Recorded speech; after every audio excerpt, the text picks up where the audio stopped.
KNON 89.3 FM in Dallas and Fort Worth, the voice of the people. Business owners, tell KNON's listeners about your business. You can put your business or event on KNON. KNON currently has space available to run announcements for you. Tell KNON's listeners about your goods, services, nightclub, concert, or event. Help keep the voice of the people on the air while putting your information on the air. KNON's been named the #1 radio station in Dallas by both the Dallas Observer and D Magazine. Put your business with Dallas's #1 station. Call now for more information at 214-828-9500, extension 227, or extension 233. For more information, go to KNON.org and click on the Run Spots on KNON page. It's a great way for your business to support community radio while letting more people know about you.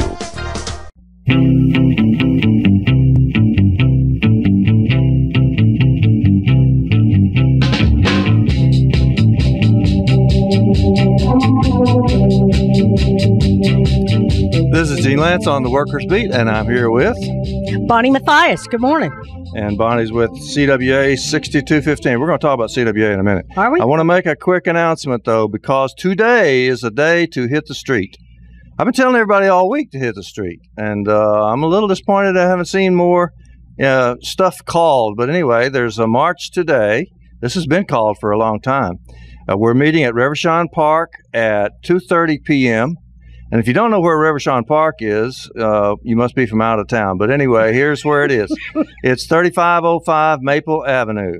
Reverchon was a mayor of Dallas, and he was from one of the families that came here from Europe in the early 1850s and established Dallas as a cultural center of the Southwest. So that's who Reverchon was, and the meeting is at 2:30. We're going to march for immigration reform. March for justice and dignity, I believe. Dignity and respect. Dignity and respect. Yes, sir. All right, then. Yes, sir. Okay. And also, coming up, Monday is the last day to register for the November 5th election. Yes, and we will be doing voter registration prior to the march at Reverchon Park. Prior to the march at Reverchon Park. Yes, we will start registering voters. We plan to be there. We'll be there at 2 to get set up, and then at 2:30, that's when folks are supposed to start showing up, and we will be registering voters. We have Spanish and English. Even if you're registered, you better check. Yes. Because you may need to re-register. The solution is to re-register. Yeah. It's a very simple thing to re-register. But here's why you may want to re-register, especially if you're a woman. Because these fanatics that are pushing voter suppression are going to try to stop you from voting if your voter registration card does not match exactly the name on your photo ID. On your state-issued photo ID. So let's say you got a driver's license and you got a voter registration card, so you think you're covered. Not so. Not what if your voter card says J.P. Smith and your driver's license says James P. Smith? Some fanatic is going to try to stop you from voting, right. Or may try to stop you from voting. Just because of that, because there's not an exact match. Now, this is particularly true for women because sometimes they'll add their maiden name in the front of their married name, or sometimes some of them just got married and they think, they still got the ID that's okay. But if your ID does not exactly match what it says on your voter registration card, look out.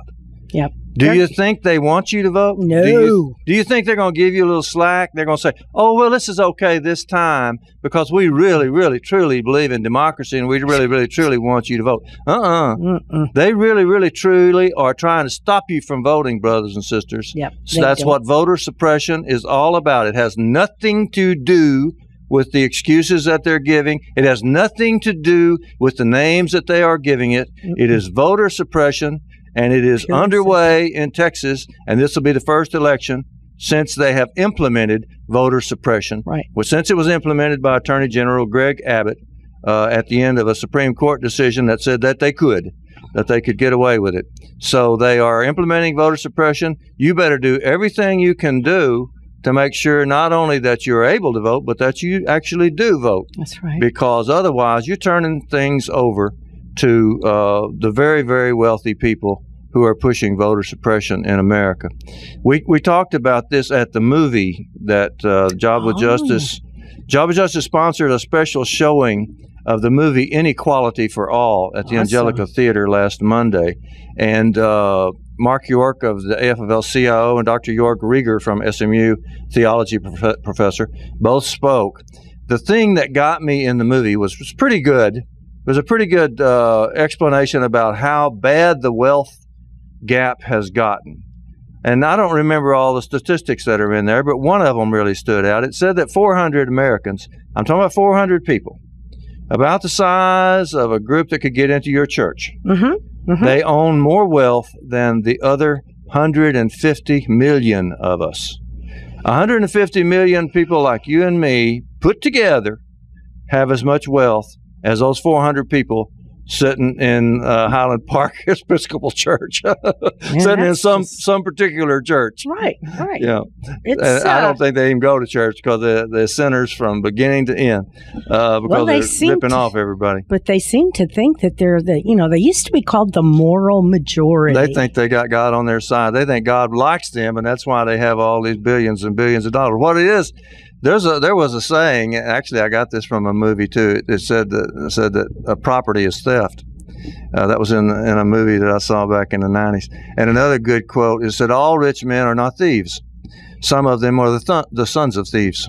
Oh, that's good. That's harsh. I know that's harsh. That is harsh. I know that's harsh, and I know it's not true in every particular case. That's right. But it is true in general. Yeah, sure is. 972-647-1893 is the number. If you would like to cut off some of my opinions and put on some of your opinions, the KNON welcomes that. Yes, 972-647-1893. Now, Communication Workers of America, which is Bonnie's union, across the country will join with allies from other unions, immigration, environment, and civil rights groups to call on Congress to pass common sense immigration reform.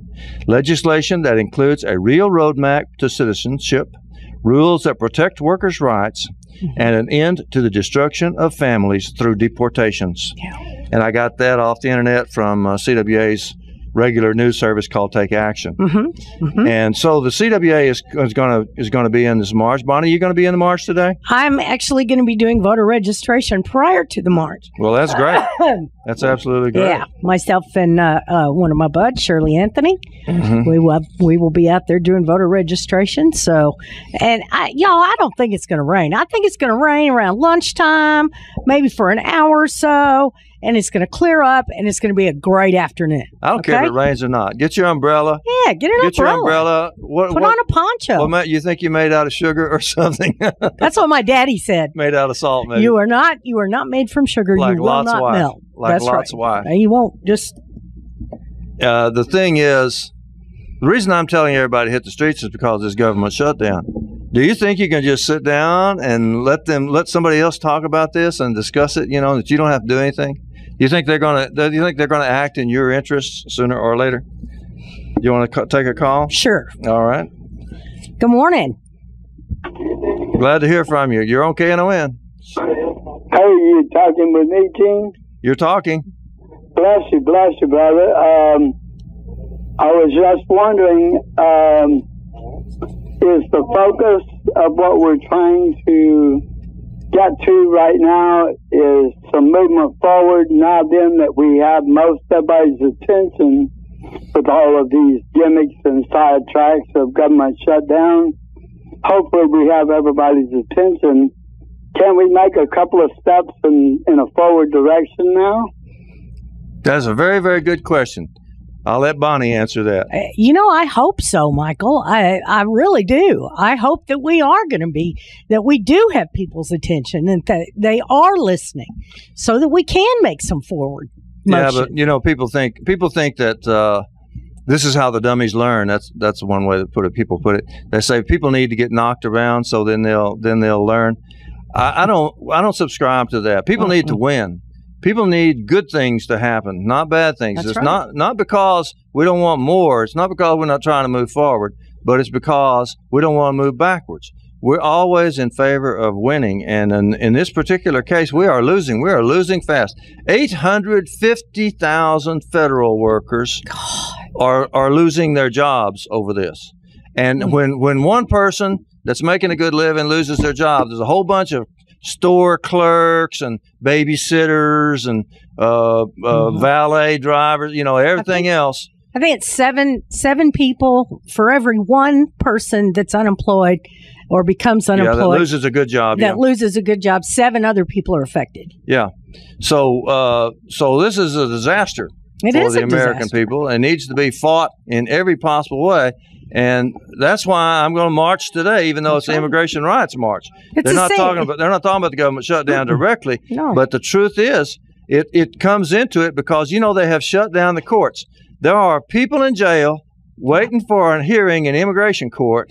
And according to today's paper, some of them are going to be rescheduled a year from now. No. Yeah, they're not just going to lose a day because they're going to move them to, they're going to reschedule. Some people are going to spend another year in jail waiting for the immigration court to open so they, to process their claim one way or the other. Isn't this Some cruel? of them are battered wives. There's a lot of battered wives in there trying to get the right to not go back to their husbands in South America or Mexico. Yep. And some of them are sick, and some of them have got children sick that are here. These are human tragedies, great human tragedies. 214-942-4236. No, wrong phone number. 972. What'd I do? I gave out my phone number. You gave out your phone number. Okay, what's the number here then? 972-647-1893. Oh, don't call me at home. Don't call him. I ain't there. He ain't there, and he's hardly ever there, okay? 972-647-1893 is the number here. I should give out another number, too, and this is because we talked about voter registration and the importance of getting this all settled. The way to settle everything online is votetexas.gov. Votetexas.gov. It's the Secretary of State's office. And then here in the Dallas area, there's the elections office. I'll give that number. And then I'll give you the number for the Texas Secretary of State in case you're not in Dallas County. Dallas County Elections Office is 214-819-6300. That's 214-819-6300. I think they are open because they don't want to look like they're in on this voter suppression business. Yeah, this voter suppression is coming from certain people, and it's not everybody else. Right. So the people the offices of the Texas Driver's Department, Texas driver's licenses, they're supposed to be open some today, too, because they're supposed to be issuing cards. IDs. They're supposed to be trying to help, even though this disaster was created by certain political figures. Now, here's the number for the Texas Secretary of State, because this is the ultimate number. This solves all of your problems as it relates to voting. Texas Secretary of State. And the last time I called it, a human being answered, which is really unusual in government today. In this time. Texas Secretary of State is 1-800-252-VOTE. 1-800-252-VOTE. And if you need me to spell out vote for you, it's 8683. So it's 1-800-252-8683. Yeah. But you just remember 252-VOTE. That's good enough. And there are people that can help you if you need to re-register, or if you just need to check and see if your voter registration is the same as your driver's license. You can go to Dallas Votes. DallasVotes.com or .org or what? .org. Or put in Dallas Votes and you can figure it out after you get there. Because it used to be Dalco Elections. Oh, and now it's changed to another. It's changed to another. Well, when it was Dalco Elections, it was DalcoElections.com, I'm pretty sure. Okay, so there's a whole bunch of things you can do, but you have to do it before close of business on Monday, or you are out of luck. You are completely out of luck on voting on the November 5th election. Now, I know that the November 5th election don't sound very romantic. There's only, I think, 9 amendments to the Constitution being considered, and the ones that the AFL-CIO endorsed, by the way, are number 1, 2, 4, and 6. 1, 2, 4, and 6 is what they endorse. They have to get a 2/3 majority of all the vice presidents in order to endorse anything. So they didn't endorse the other 5. They just endorsed 4 of them, 1, 2, 4, and 6. What, Bonnie? It's DallasCountyVotes.org.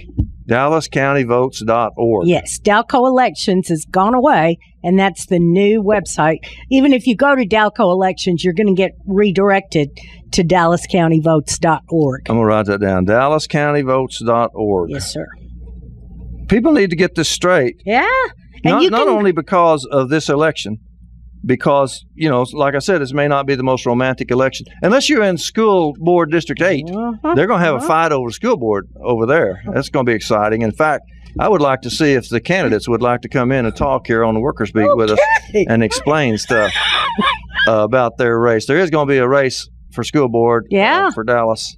I'd really like District to. 8. Have you reached out to the candidates to see if they would be interested in coming in? No, just on the air. Just on the air. I assume that they're listening. Almost everybody does. Well, yeah. Listen to the Workers' Beat every Saturday morning. Very popular. Absolutely. Did you hear? We're trying to get the station manager to hear that because we're going to ask for salaries. We are? We had this guy call 2 weeks ago and said he listened to us when he was in Europe, and that just put the idea in my mind. You know, that maybe we should start getting paid. Wow. Yeah. We're reaching out over the world. If you want us to stop being ridiculous, call 972-647-1893, and you can be ridiculous with us on KNON. Well, we covered the subject of voter registration. The main point I want to make is this is something you're going to have to fight. Yeah. If you think democracy is something that just got handed to the American people, you're out of your mind. Yeah, the American people, even when they won the Revolutionary War and kicked out the British, all they had even then was 35-year-old white male property holders. Even that was the only ones that could vote. And then over the years we fought. I think it was 1926, wasn't it, when women finally got to vote? How many of them died? How many of them stood out in the cold? How many of them stood out in the rain? How many of them marched? How many of them stood around, handed out leaflets? How many of them registered voters? How many of them spent time in jail? Yeah, that's just women. And for African Americans to get to vote, we're talking 1948. In Texas, before black people in Texas had a serious right to vote. Folks, they didn't desegregate the schools in Dallas until the 70s. That just freaks me out.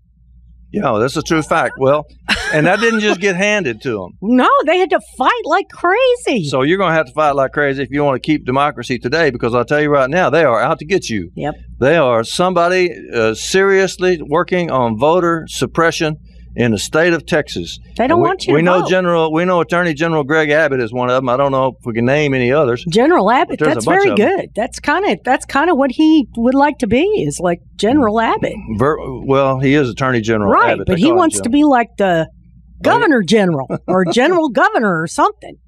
Well, I think he does want to be something more than whatever he is now. And y'all, you think Rick Perry's bad?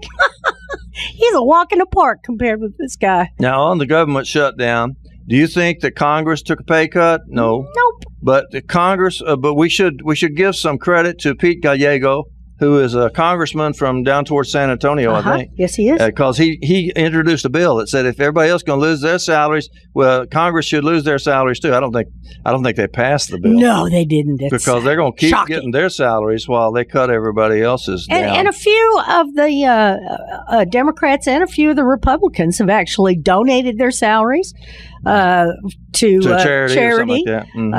Or refused it. Yeah, because they're embarrassed. They're so ashamed of what they're ashamed of what they did, and they should be ashamed. Yes, they should. We should also give some credit while we're passing out bouquets. We should give some credit to the Dallas County Commissioners Court, where nearly all of them voted to fight voter suppression in Dallas County. The Commissioners Court is actually trying to find people that have got a problem and trying to let them know what to do about their problem. So the Commissioners Court deserves a lot of credit. Yes, I was going to try to hold a press conference and thank them, but I fooled around too long, and it was too late. It was Monday's the deadline, so it's too late for that. But we can say so here on KNON. Sure, we can thank you, County Commissioners Court. Nearly all of them voted in favor of spending some money and majority of the getting on the line with that. We have to take a break and call us 972-647-1893. We'll be right back.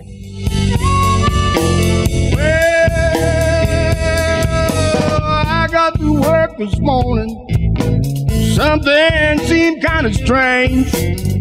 My buddy Joe was missing. There's a machine sitting in his place. I turned around and I asked my boss, can you tell me what's this all about? Knon and Beyond Bows and Arrows 5th ever benefit powwow is coming Saturday, October 5th. It's a free admission powwow with raffles, auctions, Indian food, arts and crafts, as well as raffle dances and spot dances. Vendor space is available. The 5th ever Knon benefit powwow takes place at Four Winds Park, located at 5380 East Highway 199 in Springtown, Texas. MC for the powwow will be Knon's own Albert O'Crow and Harold Rogers. All drums and apprentices are welcome. Vendor setup is at noon. Gourd dance starts at 2 p.m. to 4 p.m. A free supper break from 4 p.m. to 5 p.m. and intertribal dancing from 5 p.m. to 9 p.m. For vendor space or more information on the powwow, call 972-835-1590. Once again, 972-835-1590. Come experience a traditional old-style benefit powwow Saturday, October 5th. Follow Knon on Twitter at Knon893FM. Follow us now. Be the first to find out about Knon events and get updates on Knon. That's Knon893FM on Twitter for updates on benefits, programming, and more.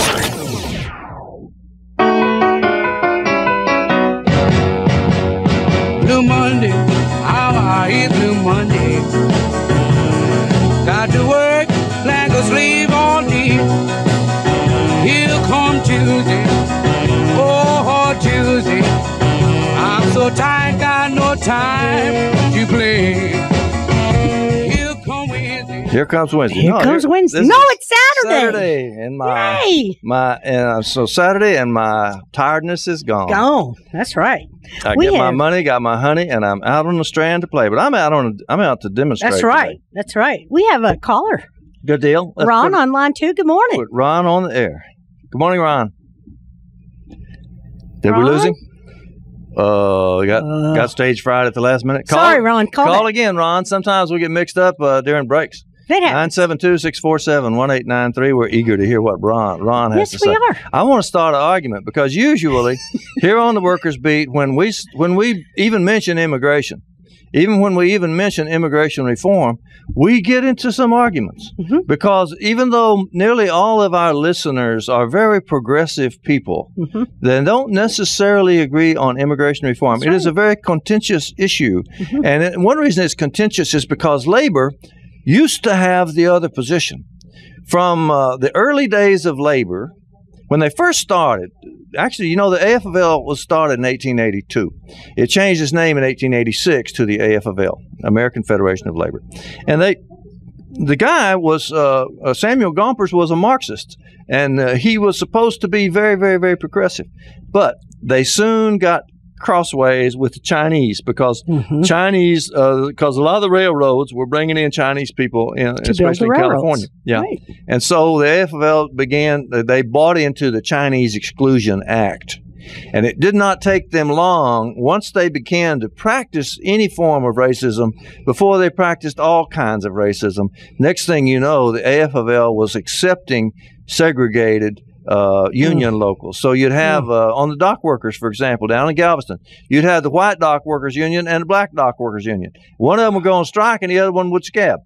And so it was very hard for the dock workers to get anywhere because they had you're working against each other. They had segregated unions. And all through the South, the AFL accepted these segregated unions. Wow. So when the civil rights movement came along, they not only had to fight everybody else, they had to fight some unions. Fight each other. To get them to integrate. Wow.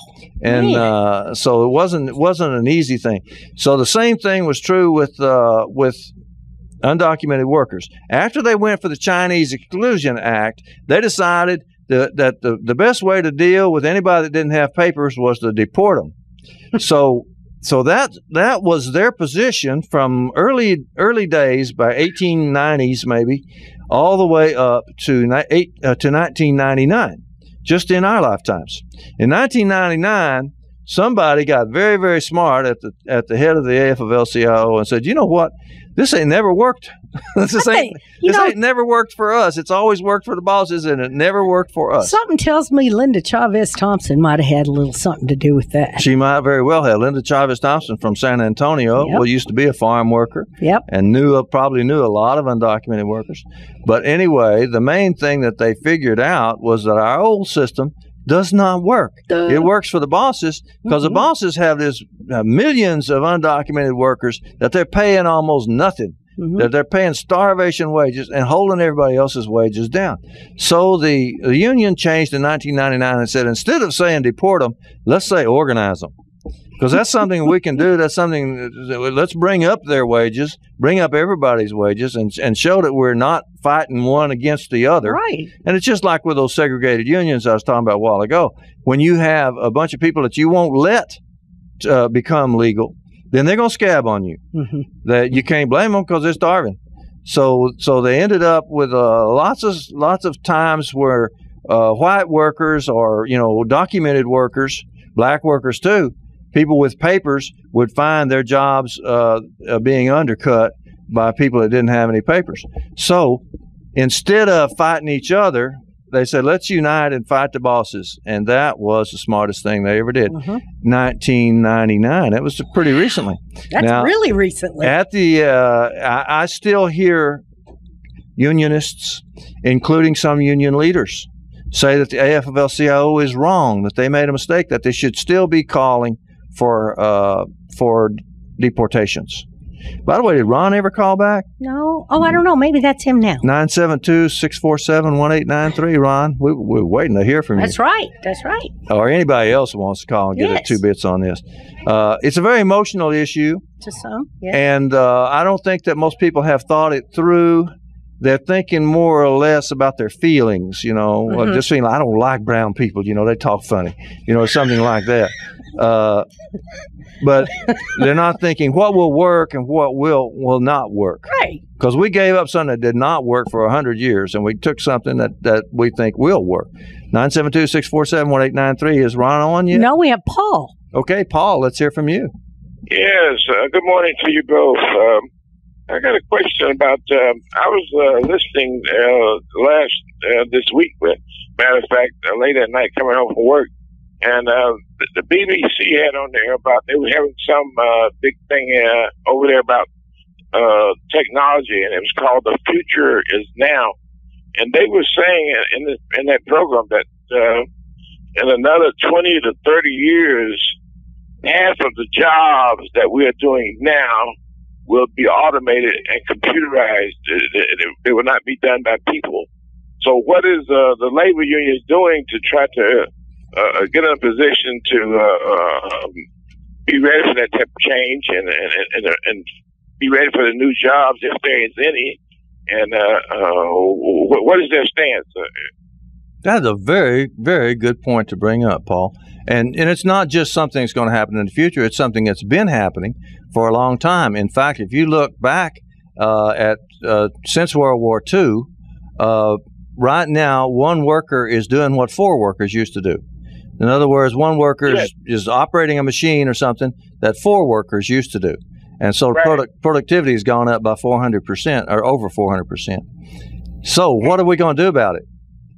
You want to answer, Bonnie? You want me to give you something? Well, it's amazing because I just popped in Google, The Future Is Now, BBC, and it came up with an article from 2010, a year, 2 years, 3 years ago. Yeah. And it says that drones could force changes in the way cities are built. The rapid rate of technological and social change means the future comes crashing towards us faster than ever before. Right. And this is a visionary science fiction author, William Gibson. So, Bonnie, it's not just science fiction, though. It's already happening. It's already happening. You can go over to where they make cars over at Arlington and find a bunch of robots. The plant where I worked had, during World War II, they made airplanes there. They didn't have all the buildings that they have now, but they had 25,000 people working there, turning out airplanes during World War II.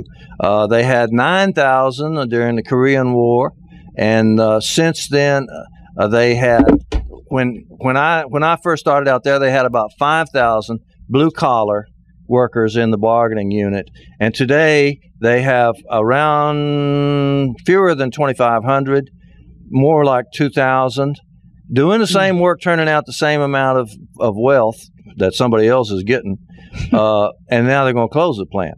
So Automation is very, very real. And Paul asks, what is the answer? Well, there's a guy named Tom Berry that runs around town all the time bringing up the answer to this. And he more or less is the only one in town saying this. So you kind of get the impression that this is Tom Berry's idea. But actually, it goes back a ways. And I have a little note here because I keep a list of things that happened in the past on certain dates. Right. October the 2nd of 1934, the American Federation of Labor officially endorses a campaign for a 6-hour day on a 5-day work week.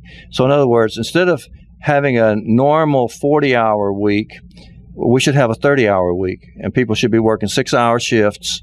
That would be 4 6-hour shifts in a day if the place runs all day, and it would turn out to 30 hours a week.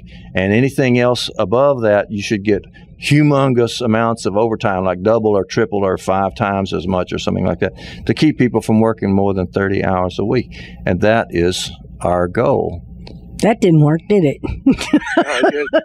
Yes. Well. I'm just saying, what it looks like to me, when all this happens, they're going to have an overabundance of labor, and that's going to continue to be effective in pressuring wages to stay down. Correct. I'll let you go. The answer is, as I said, is to keep lowering the workday. Yeah. We should have lowered it to 6 hours a day a long time ago. It should be down to 4 or 2 hours a day. I said a while ago that one worker today makes as much wealth as 4 workers did during around the end of World War II when they started keeping statistics. So if a worker was working 40 hours in those days, they should be working 10 hours now. And then that way we'd have more people working and a better economy because there'd be more people making a paycheck and that sort of thing. We'd have this unemployment licked. Nobody brings it up anymore. In fact, nearly all the unions stopped talking about it in 1957. Really? I actually traced this in my own union one time because it was a regular demand in every convention of the United Auto Workers from the time it formed in 1935 up until the time that it changed in 1957. At the convention, they just quit talking about lowering the working day. The slogan for the CIO, the Congress of Industrial Organizations, their slogan was 30 for 40 with no cut in pay. In other words, people should work 30 hours for what they used to make, the same amount that they used to make in 40 hours. Joshua's on the line. Let's see what Joshua has to say. Thanks for calling KNON. Hello, good morning. Good morning. Good morning. Hey, I've been curious about the way that labor unions have negotiated the introduction of new technology into production. Is that, from your understanding of labor history, is that something that labor unions have done? Yes, but it's fairly recent. And the what they say is that the man follows the job. So if the work, let's say that the work was, let's say it's shampooing carpets, okay? And everybody was shampooing carpets the old way with a floor buffer, and then somebody comes up with a faster, better way to shampoo carpets. But they're still shampooing a certain number of carpets. We say that the man follows the work. So if you had 2 people shampooing those carpets, you're still going to have 2 people shampooing them, even though they got these new machines and all that. And it's going to be the same 2 people. That's what we try to work on. But it's very, very hard to get that done. Yes, it is. Every time the company introduces new technology, they'll say, well, wait, you can't do this. You have to have a college degree, or you have to be an engineer or something like that to sit at this panel, push this button. And it seems to me that part of that negotiation should be, all right, retraining for existing people to be able to take on the new jobs. And I've been really struck by, in higher education, the way that online courses are now being introduced. It's basically a mechanization, a new technology. Sure.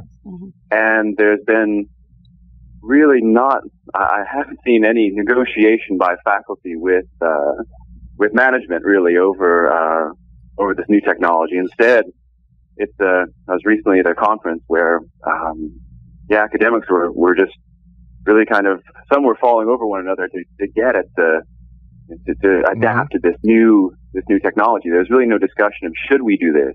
Sure. Unfortunately, now it's at the point of we're scrambling to try to to adapt to this. Mm-hmm. Yeah, because management can say, like the dean of the college can say, well, I used to have 4 professors teaching this, and each of them had 30 students, but now I got this one little pimply-faced computer nerd that can teach all 4 of those classes in his spare time because he just sits here at this console and pushes these buttons, and so we don't need those 4 teachers anymore. Right.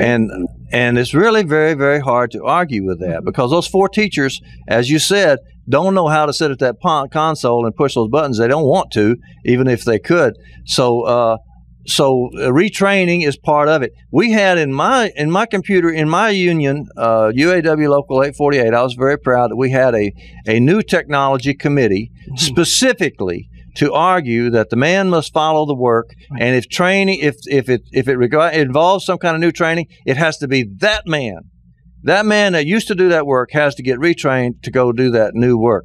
That was our position, and it was a long, hard fight. But the truth is, it's a battle that we always lose. Not always, but I mean generally we lose.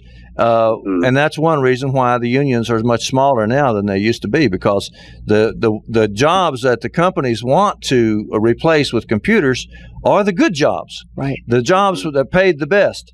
And so those jobs have gone out the window to a large extent. Everybody blames it on undocumented workers. Everybody says the whole thing is because of undocumented workers, but it is not undocumented workers behind automation. It is your boss. That's right. It is your boss that is doing it, and he is robbing you, and he is putting the money in his own pocket. That's what's really happening with automation, and that's what's happened to most of the jobs, in my opinion. I can't really say how many was this and how many was that. Right. Certainly, a lot of American jobs have gone overseas. There's no question about that. But there's also a lot of American jobs just disappeared because of automation. And are we against it? The Luddites had an idea. I don't know exactly when the Luddites were. Kenneth Stretcher was here. He knows all about the Luddites, but the Luddites were a group of workers that just said, them machines is ruining our lives, so let's go burn them. So their idea was to go burn the machines. They were talking about looms, weaving, and that sort of thing. It's textile industry, because England was very hot with the textile industry for a long time. And so the Luddites was just say, let's go burn them. So nowadays you hear people say, I'm a Luddite, meaning that they don't want to work on their computer, or that they don't want to have a smartphone, or they don't want to have email. That's what Luddite means nowadays. But there actually was a group of people, workers that were trying to save their own jobs, just decided that the way to do it was to go destroy those machines. I'm here to tell you on KNON, you heard it here first, that ain't the way to save your jobs. It's not going to work. The way to save your job is with shorter working hours. And organize. Nobody ever talks about it. And the only way you're going to get shorter hours is to organize. You're going to have to organize like crazy to get the 6-hour day. But as I told you a while ago, the AFL adopted the slogan for the 6-hour day in 1934. On October the 2nd.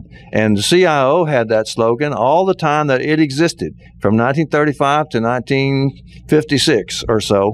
The CIO always had the slogan, 30 for 40 with no cut in pay. And that's the answer to automation. And I really appreciate Paul for bringing it up. Yes, thank you. Could I ask y'all one more question? For people coming from Fort Worth, Arlington, over here for the demo today, is there a train stop there, one of the train stations, or how would you to the How do you get to Reverchon Park? Yeah, Reverchon Park. I know that there's a bus stop. You might be able to, I don't think there's a train around there. No, the closest train is going to be, quite a ways. But of course, the buses run from the trains. I would call DART or look on DART's website and see what you can, where you can pick up a train or a bus to get over there to Rivershon, because I know it's on the bus line. Mm-hmm. Okay. And it's sort of but if you're driving over here, you may as well just drive to the park. It is between Oak Lawn and McKinney. Between Oak Lawn and McKinney. It's right where the toll road goes right over it. You can, if you're on the toll road, you can look down and see it, Reverchon Park. But there are not a lot of parking places there. Yeah. I am really wondering where people are going to park. Yeah. Because there's about room for maybe 40 cars in the whole park. And we're going to have thousands and thousands, tens of thousands, probably hundreds of thousands of people going to get out there today. That's right. Because they heard it here on KNON. That's right. That's right. Well, we'll see y'all out there this afternoon at 3, right? Thank you. Thanks so much for calling, Joshua. Right. Look forward to seeing you. Must be a heck of a nice guy. Yeah, of course he is. He called us. Sounds like we have to take a break. We'll be right back.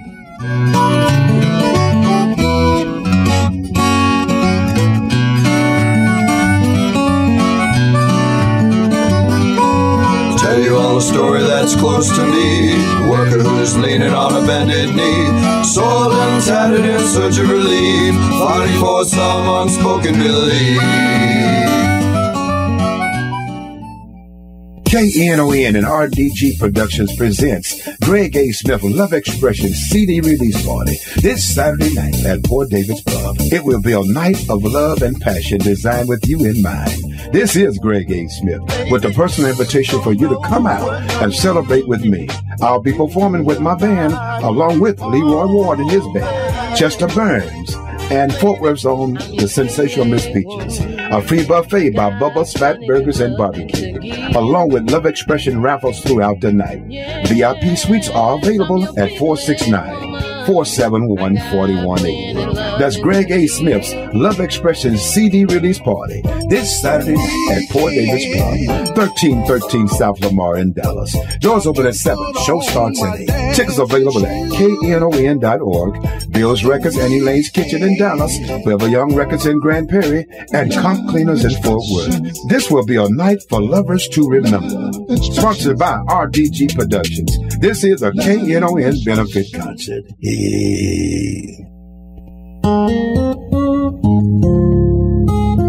Recycle Revolution is a local recycling collection service and community drop-off center. They collect and accept all traditional recyclables, including paper, plastic, aluminum, cardboard, and glass, as well as TVs, computers, lamps, light bulbs, batteries, ballasts, and styrofoam. They offer collection services to apartments, condos, and businesses. They also offer a community drop-off located at 1703 Chestnut Street in Dallas. For more information, 214-566-3025 or recyclerevolutiondallas.com.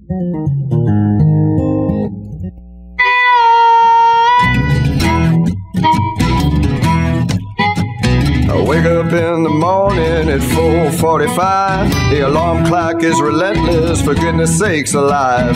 Back to the old barnyard, the Monday morning grind. If the boss man don't fire me, I'm walking a thin line, oh Lord. What am I going to do? 972-647-1893 is the number. What are you going to do? That's a really that's a really good question. What are you going to do? What are you going to do? What are you going to do about immigration reform? What are you going to do about the government shutdown? What are you going to do about layoffs? What are you going to do about automation? My recommendation is to put on your marching shoes. Yep. Pick up your sign. Yep. And stop thinking somebody else is going to do it for you. And also stop thinking that people cannot make a change, because that's the only way change ever came about, is when great numbers of people organized and started doing everything. I loved it at the movie we did on Monday night after we talked about inequality for all, because the head of the AFL-CIO, Mark York, got up there and said, there is an answer. There's a way to get organized now. Everybody can join the labor movement. That's right. They are strategizing about it, exactly how it's going to come about and all that. But people should and can and should join the labor movement. One way you can do that right now is by going to workingamerica.com, or is it .org? Workingamerica.org, I think it is. I think it is. Workingamerica.org, and you can sign up and you be a member of the labor movement. But you know, they're going to find all kinds of ways for people to become part of the labor movement. And then once you're moving and everything, it feels good. It does. It feels good. Because you're not a victim anymore. That's right. There's two kinds of people. You know, you hear this all the time in movies. The gangsters say, you know, there's suckers, and then there's us. Then there's bosses. Yeah. But really, you're either the world is made up of victims and people that are not perpetrators. That are perpetrators. I mean, you know what? If you between victims and fighters, you have to stand up. Mm-hmm. You cannot sit here and expect somebody else to take care of it for you, because you are that somebody else. Yeah. And I remember during President Obama's first campaign, one of the best things, you are the change. Mm-hmm. You are the change, not me as the president of the United States. You are the change, because he can't do it by himself, as we have seen with our Congress. He has tried and tried and tried, and Congress keeps pushing, and now they've shut down the government. Let me tell you one of the reasons that I was told recently that Labor should not have changed its position on deportations. See, Labor changed its position, so we're now in favor of immigration reform, and we're in favor of organizing everybody, whether they're black, brown, purple, or whatever. Yeah.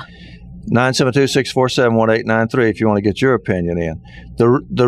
The argument the guy gave me was this one, Bonnie. He said, well, our members, he said, I did a poll of our members in the plant, and this was in a refinery, I think. Mm-hmm. In this refinery, most of our members have the opposite position, and they think that the AFL-CIO should not be changing its position on social questions such as immigration reform. So how would you argue with that? The guy says, I'm a union leader. My members don't want immigration reform.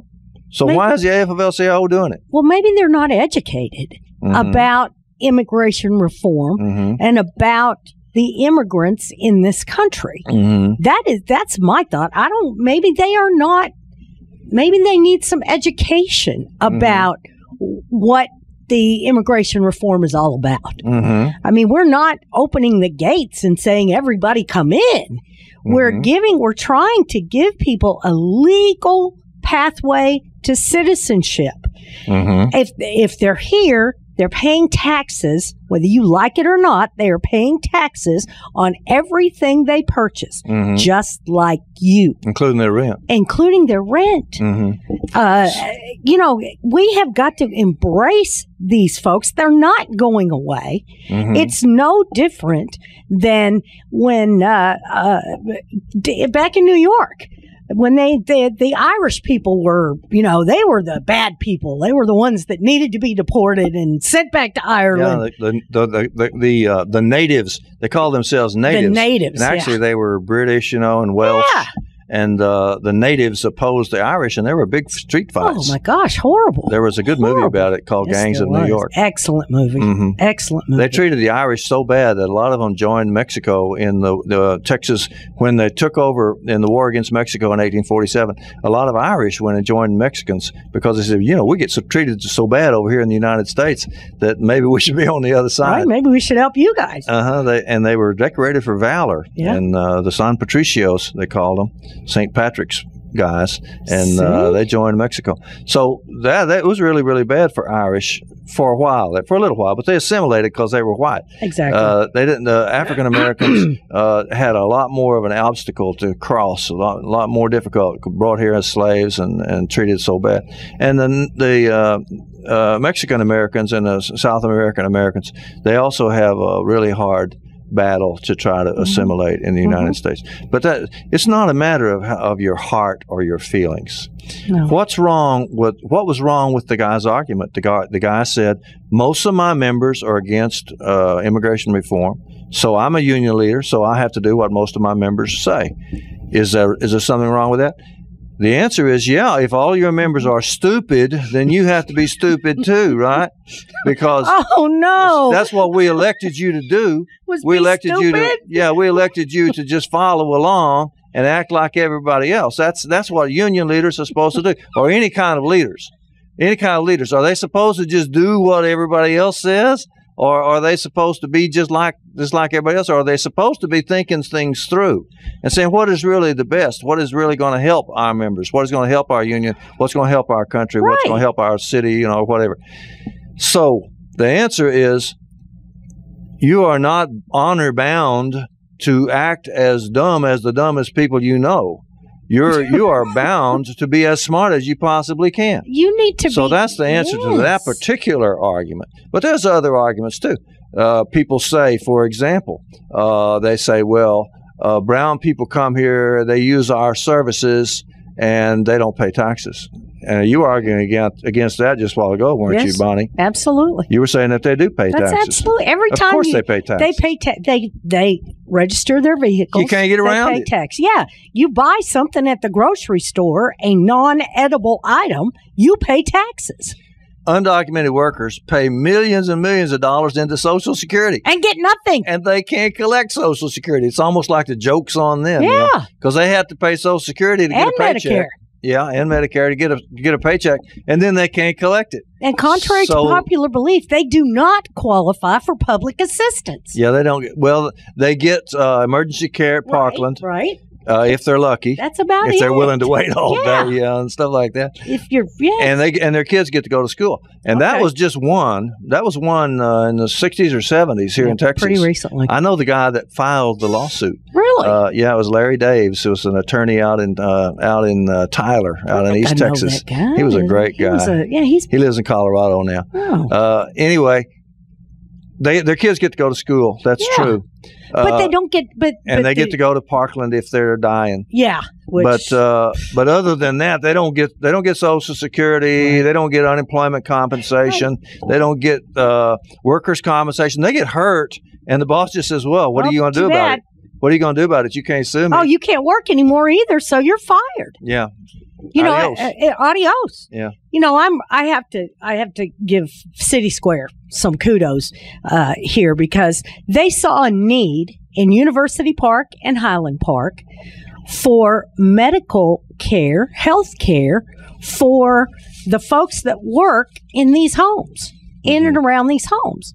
Okay, we're talking about nannies and housekeepers and maids and lawn care guys and gardeners, all the folks that work for the rich people in Highland Park and University Park.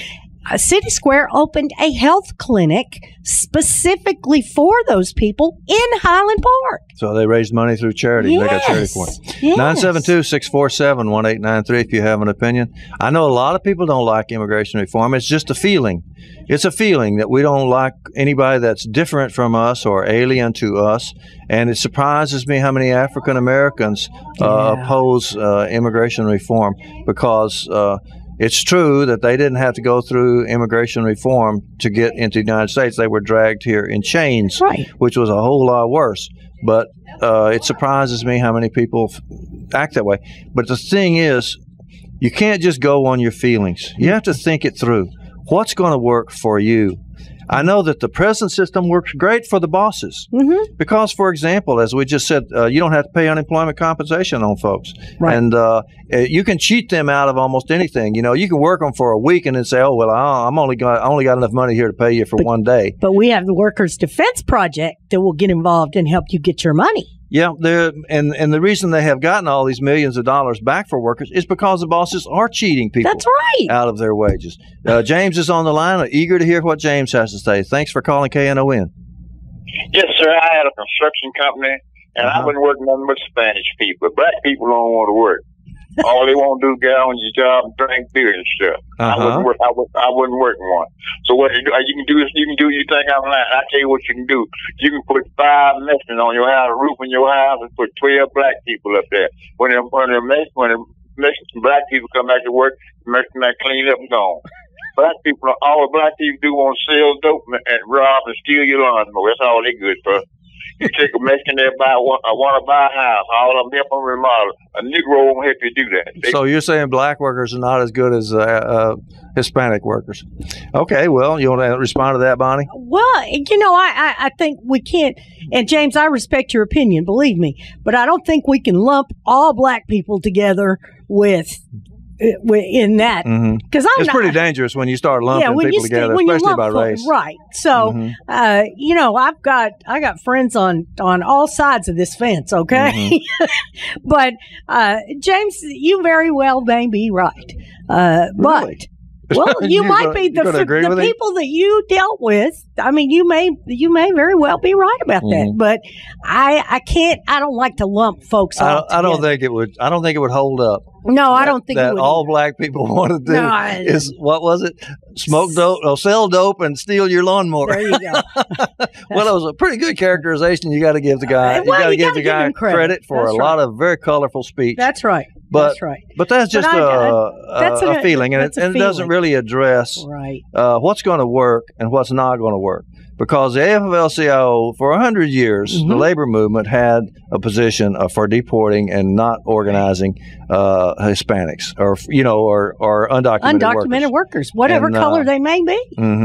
And so that was their position for a long time, and it did not work. No. It works for the bosses because the bosses can rob, cheat, and steal and pay these people almost nothing.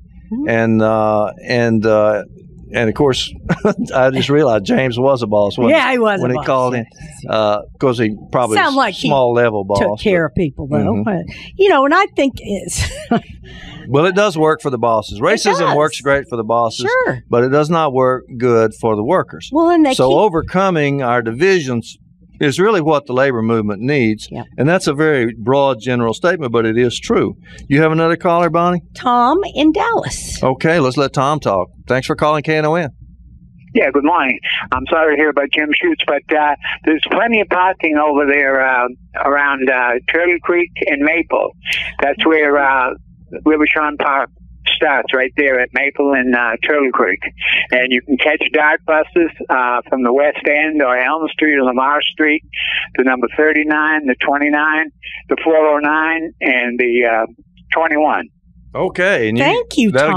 That'll get you to Rivershore Park? Well, the one, number 29, runs right down Maple, but the other ones are within a few blocks, like Oak Lawn and Maple, or McKinney and Maple, or even Cedar Springs and Turtle Creek, or Cedar Springs and Hood. And there's a bunch of those side streets you can also park on. Okay. Walburn, Hood Street, all the way from Maple to Cedar Springs. All right. Okay. Thanks so much, Tom. Thank you, Tom. That's very helpful. Yeah, I've been a cab driver for 35 years, so I'm retired now, but I'll be there, and you probably see me around with my Ralph Nader signs. All right. Okay, Tom. Let Nader debate. But anyway, we'll see you at 2:30. Thank you, sir. You call us all the time. I like it when smart people call. Thanks, Tom. Yeah. You can call Dart, too, or take the bicycle down there. You can call Dart, and they'll tell you, the bus lines and what time and everything. 214-979-1111. Excellent. Thank you so much. That's the Dart number. Great. Yeah. That's the Dart number. Good. 971-1111. That's the information. Yeah, exactly. All right. We'll see you later, Tom. Yeah. Glad to see us still on the air. They haven't did you like they did Jim Schultz. I don't know what that's all about. I don't either. I know nothing. KNON's, we talked to Jim Schutz last week, and he said, we are toast. We are not coming back on the air. You think it's because they didn't have enough support? I thought it's all about the money, Tom. I'm telling you, I had a show for 6 years, and when I didn't raise enough money, I got cut. Oh, I know. I remember. But I thought the Observer was backing him. I thought the Observer was paying for his hour. I guess not. I guess not. I guess not. That's what they announced when he first came on. They said there was something to do with the Observer. But anyway. Well, he's a columnist for the Texas. Yeah, for the he's a columnist. So I don't know if he was underwritten at one time or not. If you're listening, Jim, we miss you already. Yes, we do. Oh, exactly. Well, what's going to be in his slot? Well, for the next 3 weeks, it'll be me and Dave Tappett from Lambda Weekly. Oh, yeah, right. Okay, it's Get Off My Crabgrass. We're wrapping it up. They want us to get out here. Bonnie, you got any last words? You're going to be at the demonstration, I will be there registering voters, so come on down. 3505 Maple Avenue, and the bus 29 takes you right there. There you go. And I'll be there too, and so will some of the labor movement, and we hope to see you on the streets this week. Otherwise, we'll see you next week here on KNON. That's right. KNON 89.3 FM in Dallas and Fort Worth, the voice of the people. Business owners, tell KNON's listeners about your business. You can put your business or event on KNON. KNON currently has space available to run announcements for you. Tell KNON's listeners about your goods, services, nightclub, concert, or event. Help keep the voice of the people on the air while putting your information on the air. KNON's been named the #1 radio station in Dallas by both the Dallas Observer and D Magazine. Put your business with Dallas's #1 station. Call now for more information at 214-828-9500, extension 227 or extension 233. For more information, go to knon.org and click on the Run Spots on KNON page. It's a great way for your business to support community radio while letting more people know about you.